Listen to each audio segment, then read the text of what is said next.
এবং বৈশাখী আড্ডা উপলক্ষে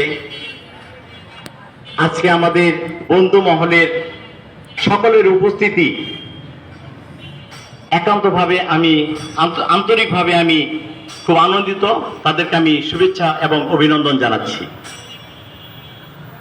আজকের যারা আমাদের এই অনুষ্ঠানে উপস্থিত আছেন, আমি সংক্ষিপ্ত আকারে তাদেরকে একটু পরিচয় করে দিতে চাচ্ছি, কারণ অনেকের সাথে অনেকের পরিচয় নাই। আমাদের ডান পাশ থেকে আমি প্রথমে পরিচয় করে দেব। আমার ডান পাশে আছে শাহেদ হোসেন মনা, তারপরে আছেন আমাদের চিনু ভাই, শহীদুল ইসলাম শিকদার, সিফাত বাবু, সাব্বির ভাই, সাকত হোসেন লিটন, জয়নাল আবেদিন। উনি কিন্তু ঘটক পাখি ভাই জয়নাল আবেদিন, ওনাকে একটু চিনে রাখুন।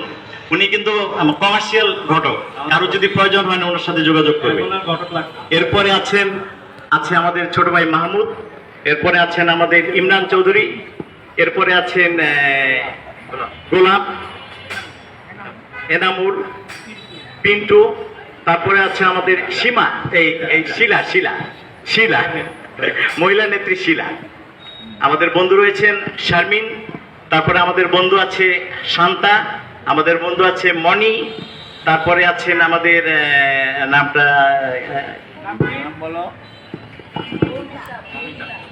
মমিতা, তারপরে আপনার হান্নান,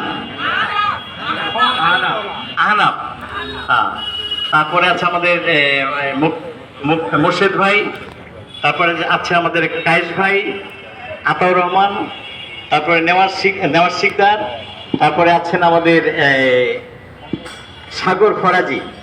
উনি আবার আমাদের মোহাম্মদিয়া সুপার মার্কেটের উনি সম্ভবত সাধারণ সম্পাদক বর্তমানে। আর ওনার বিশাল একটা শাড়ির দোকান আছে, আপনাদের কোনো শাড়ির প্রয়োজন হলে ওনার কাছে যেন। তারপরে আছে আমাদের মান্নান ভাই, উনি সরকারি কর্মজীবী ছিলেন, এখন অবসরপ্রাপ্ত। তারপর আছে আমির হোসেন বাবু, এরা বিখ্যাত শিল্পী। উনি আবার রেডিও, টেলিভিশনে এবং বিভিন্ন প্রোগ্রামে ওনার আবার খুব সুনাম রয়েছে, উনি একজন সিঙ্গার। তারপর রয়েছেন আমাদের গার্মেন্টস ব্যবসায়ী আজিজ, ওনার সাগুপ্তা বাড়ি। আর পাশে রয়েছে বাবু। তারপরে আমাদের এখানে রয়েছেন হুমায়ুন কবির, উনি আবার গ্যাসের বাংলাদেশ যে গ্যাস তিতাস গ্যাসের যে মানে কন্ট্রাক্টর যে সমিতি, সেটার উনি বাংলাদেশ সমিতির উনি সেক্রেটারি। আর তারপর রয়েছেন আমাদের জাফর শিকদার, এরপরে আছেন আমাদের নেতা আশিকুল ইসলাম আশিক, এরপরে আছেন আমাদের জাহিদুল ইসলাম জাহিদ, তারপরে আমি তো সবাইকে আমি নিজের পরিচয়। তারপরে আমি রয়েছি বাদল আহমেদ চৌধুরী। তো মূলত আমরা আজকে এই অনুষ্ঠানটি আমরা এখানে করার উদ্দেশ্য হলো যে আমরা আসলে অনেকে আমাদের মাঝে, আমাদের অনেক কাছের বন্ধু বান্ধব আছে, অনেক পুরানো বন্ধু বান্ধব আছে, কিন্তু তাদের সাথে আমাদের দেখা যায় 6 মাস পরেও দেখা হয় না, 1 বছর পরেও দেখা হয় না, 2 বছর পরেও দেখা হয় না। এমনকি কারো কোনো অসুস্থ হইলে, কারো কোনো মেডিকেলে গেলে আমরা কিন্তু এটা কোনো খোঁজ খবর পাই না। ইতিমধ্যে আমাদের মাঝখান থেকে অনেকে মারা গেছে, আমরা 2-3 দিন পরে খবর পেয়েছি।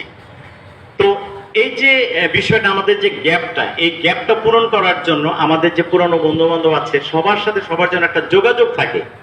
এই যোগাযোগ প্ল্যাটফর্মটা হলো আমাদের বন্ধু পল্লবী ঢাকা।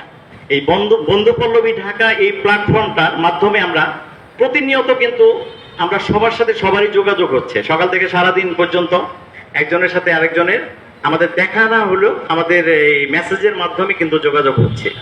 এই যে যোগাযোগটা, এই যোগাযোগটার মাধ্যমে আমাদের সবাই ঢাকার বাইরেও আছে, বাংলাদেশের বাইরেও আছে, আমাদের বন্ধু আমাদের সাথে অ্যাড আছে। তো এই সংগঠনটা করার উদ্দেশ্য হলো আমাদের এই বন্ধু বান্ধবের মাঝে কারো কোনো সমস্যা হলে আমরা সহজেই জানতে পারতেছি, বুঝতে পারতেছি। আমরা এই সংগঠনটা করার আসলে মূল উদ্দেশ্য